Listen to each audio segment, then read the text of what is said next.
السلام عليكم ورحمة الله وبركاته. اللهم صل وسلم وبارك على سيدنا محمد عليه أفضل الصلاة والسلام.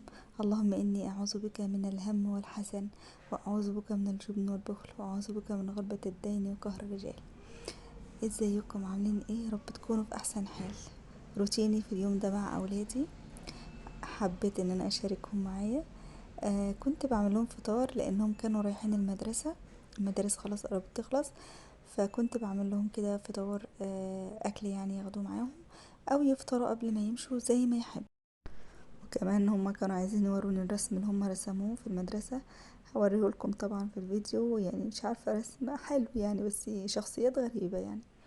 المهم ان احنا يعني ايه، لازم نشجع اولادنا على اي حاجة هما بيحبوها. طالما حاجة بتفيدهم او حاجة ما فيهاش اي ضرر ليهم، فاحنا طبعا لازم نشجعهم. هنا بقى كنت سلقت البيض وقطعته كده ورشيت عليه ملح وكمون.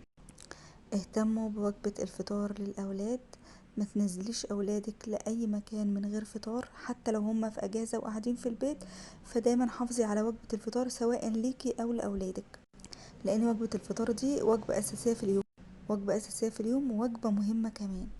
هما كانوا عايزين جبنة اللي هي مثلثات دي، فدهنتها كده في الرغيف وهحط عليها البيض. ويعني ايه حاجة كده ايه بسيطة، وكان في عصير على ما يجوا طبعا، وايه اجهز لهم الغدا. هنعمل برضو الغدا كده سندوتشات سريعة وبسيطة. بقضي يومي مع ولادي، دايما بكلمهم في الدين، وبكلمهم عن الصلاة.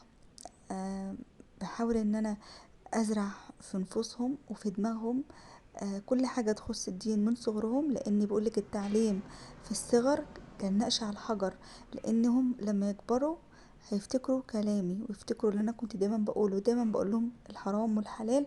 دايما بذكرهم بكل حاجة فيها حرام وفيها حلال، لان احنا هنتحاسب على اولادنا. آه هنتحاسب عليهم، لازم نعلمهم الصلاة. هنتسأل عليهم، يعني ما كناش احنا اللي هنعلمهم، مين هيعلمهم؟ فهم مسؤولين مننا احنا.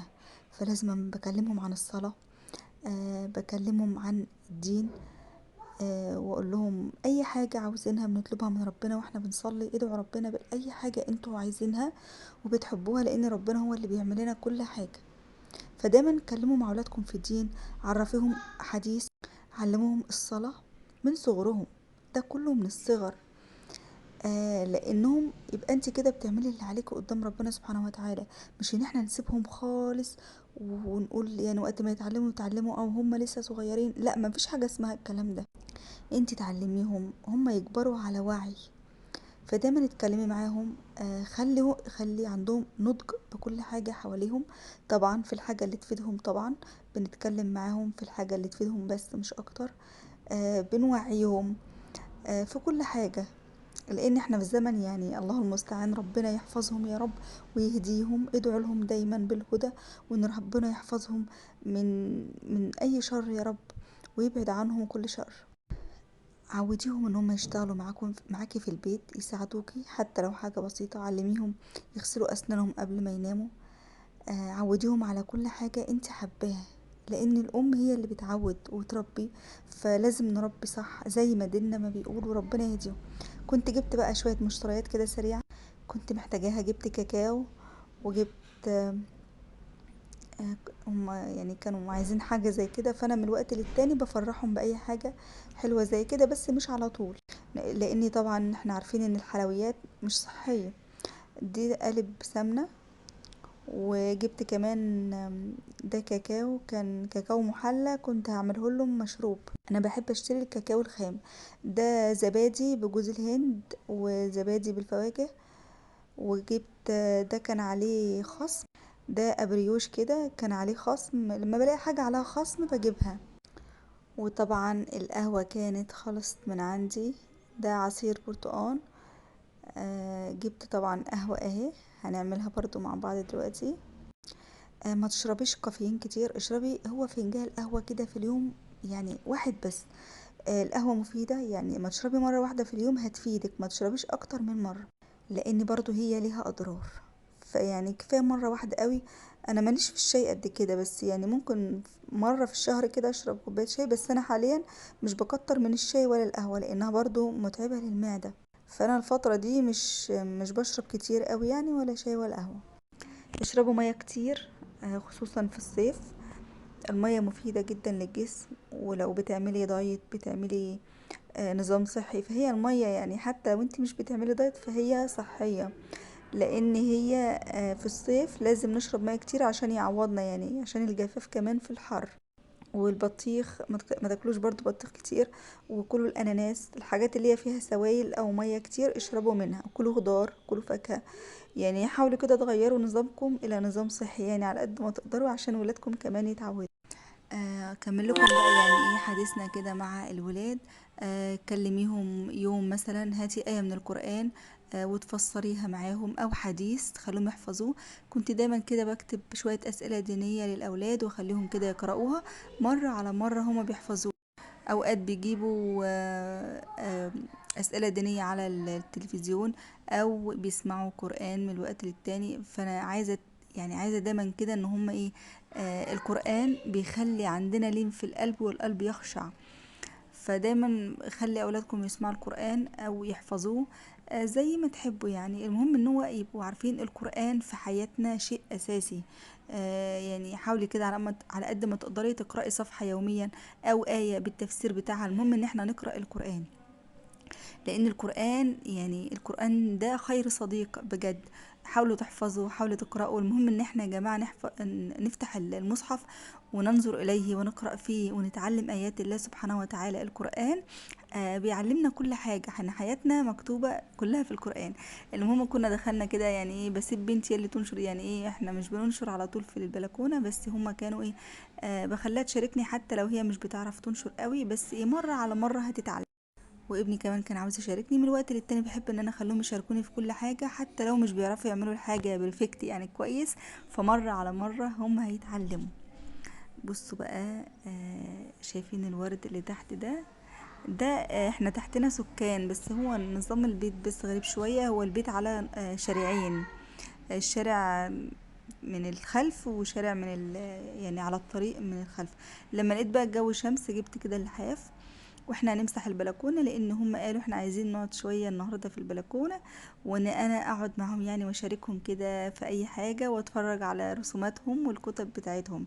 فاشركوا اولادكم كده واهتموا بيهم، تكلموا معاهم وخدوا رايهم في كل حاجه.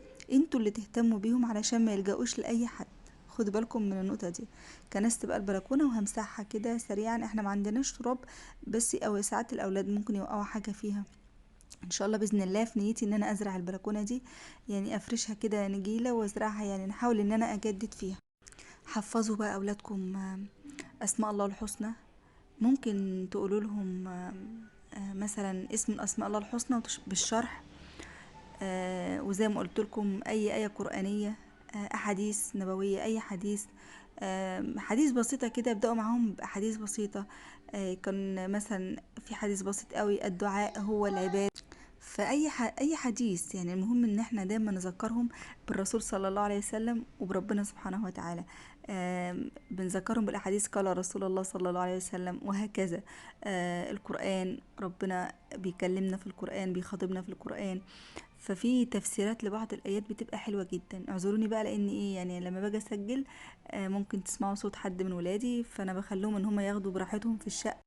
يعني هم ما كانوش ياخدوا راحتهم في الشقة، خصوصا ان هم مش بينزلوا الشارع كتير. ما فيش اساسا نزول هنا في المكان اللي انا فيه الا لما يكون معايا ومن وقت للتاني، يعني بعيد قوي. فطبعا بخليهم ياخدوا راحتهم في الشقة. ما تبقيش ام جديدة كده، خليهم ياخدوا براحتهم في الشقة، يعني يلعبوا براحتهم في الشقة. مش مشكلة، خليهم يبهدلوا وتوضبي تاني، ولكن برضو تعلميهم النظام وان هم يحافظوا على المكان اللي هم قاعدين فيه. قالوا لي بقى عايزين نشرب حاجه كده، عملت لهم لبن بالشوكولاته سريع كده او بالكاكاو. ودي السندوتشات اللي انا كنت عاملاها كانت لسه عندنا. وكمان دخلنا بقى البلكونه، شايفين بقى السما جميله. وهوريكم بقى يعني ايه هتشوفوا دلوقتي. واحنا قاعدين مع بعض ابني قام جاب الشنطه بتاعته، هما خلاص قربوا ياخدوا الاجازه. بصوا يعني مش عارفه ده ايه بالظبط، بس يعني قلت له جميله. يعني هو لما بيجي يوريني حاجة اقول له اه برافو عليك، يعني حلوة كويسة، بحاول ان انا اديله كلمات تشجيعية ما تحبطهمش يعني.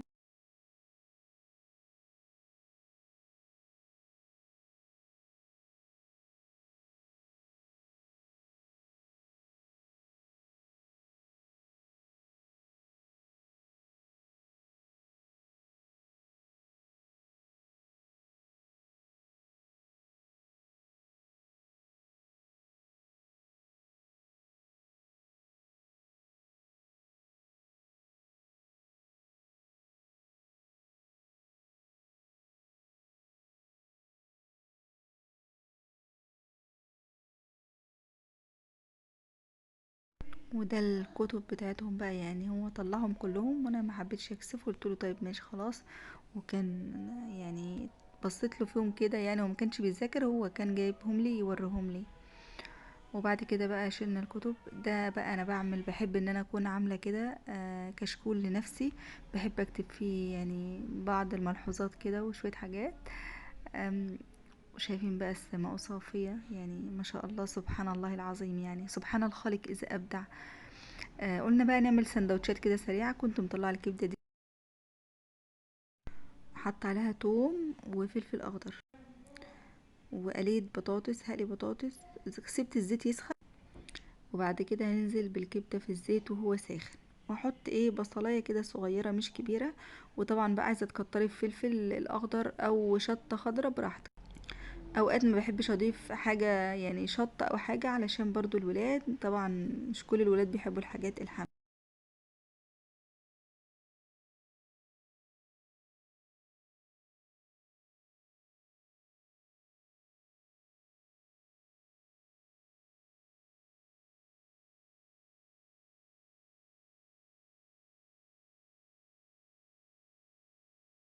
هسيب بقى الكبدة كده تستوي مع نفسها كده. طريقة بسيطة خالص للكبدة بقى، يعني عايزين انتوا تعملوا افتكاسات بقى وزي ما تحبوا براحتكم. كان عندي الفينو، وهعمل بقى شوية طحينة كده حلوين. جبت كده حوالي نص كوباية من الطحينة، وحطيت عليها شوية من المية، ما تزوديش المية مرة واحدة. هفكها كده بالشوكة. في الاول كده تحس ان هي مكتلة معاكي، ولكن بعد كده هتفك خالص. وهضيف لها زبادي. عايزة اقول لكم الطحينة بالزبادي من اجمل الصوصات، يعني صوص الطحينة بالزبادي بيبقى حلو قوي. وكمان ممكن تضيفي عليه توم، فص توم. عايزه اقول لكم بقى على حاجه كمان تخص الاولاد. بعد ما يقوموا من نومهم لازم يرتبوا سريرهم، عودوهم على كده. ما يستناش ان انت تدخلي تروقي له سريره، سواء بنت او ولد، الاتنين لازم يتعلموا النظام والنظافه. زي انا ما عنديش حد احسن من حد، انا عندي الولد زي البنت من ناحيه كل حاجه. فاللي بعوده على حاجه بعود التاني عليها، الاتنين لازم يكونوا عارفين هما بيعملوا ايه. بس ما عنديش حد احسن من حد، بخليهم كده يشاركوا في كل حاجه بصراحه. واهم حاجه عندي ان هم يبداوا يومهم كده بالصلاه. لازم اول ما يصحوا من النوم، يعني ايه، اقول لهم وانتوا في الحمام كده على طول لازم تتوضوا وتصلوا على طول، سواء اذا كان وقت الضحى او وقت الصبح، يعني وقت ما نصحى لازم نصلي ونصبح على ربنا. دايما بقول لهم كده. بقول لهم دايما يعني ايه، عشان ربنا يبقى راضي عننا لازم قولا وفعلا، مش بس ان احنا بنصلي، ولكن بنعمل افعال لا ترضي الله سبحانه وتعالى.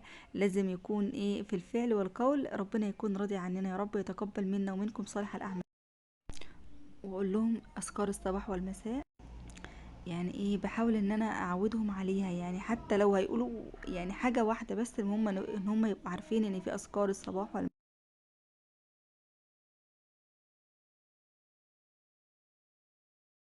وحتى كمان لو هما مش منتظمين في الصلاة، المهم ان هما يبقوا عارفين ان في صلاة، وهي اكيد هيجي الوقت اللي هما ينتظموا فيه مرة على مرة. مش ان انا اسيبهم خالص كده ولا يبقوا عارفين الصلاة بتتصلى ازاي، ولا بنتوضى ازاي، ولا عارفين اي حاجة، واقول لما يكبر هيتعلم.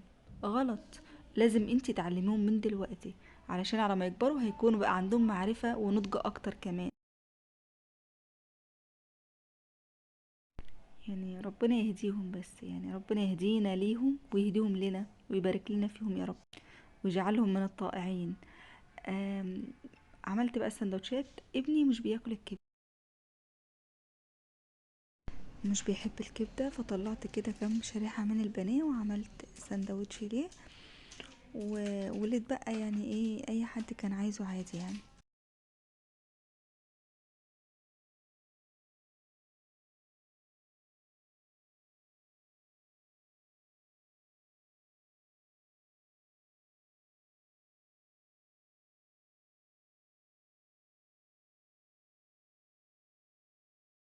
وبكده يكون خلصنا الفيديو بتاعنا.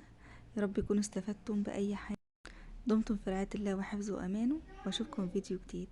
طبعا بقى ما تنسيش نفسك كده في آخر اليوم تعملي حاجة دافية تشربيها، سواء ينسون أو كمون أو شاي أخضر أو بابونج، أي حاجة دافية كده ليكي، يعني ايه، تهدي أعصابك كده على قد ما تقدري. واستنوني فيديو جديد، والسلام عليكم.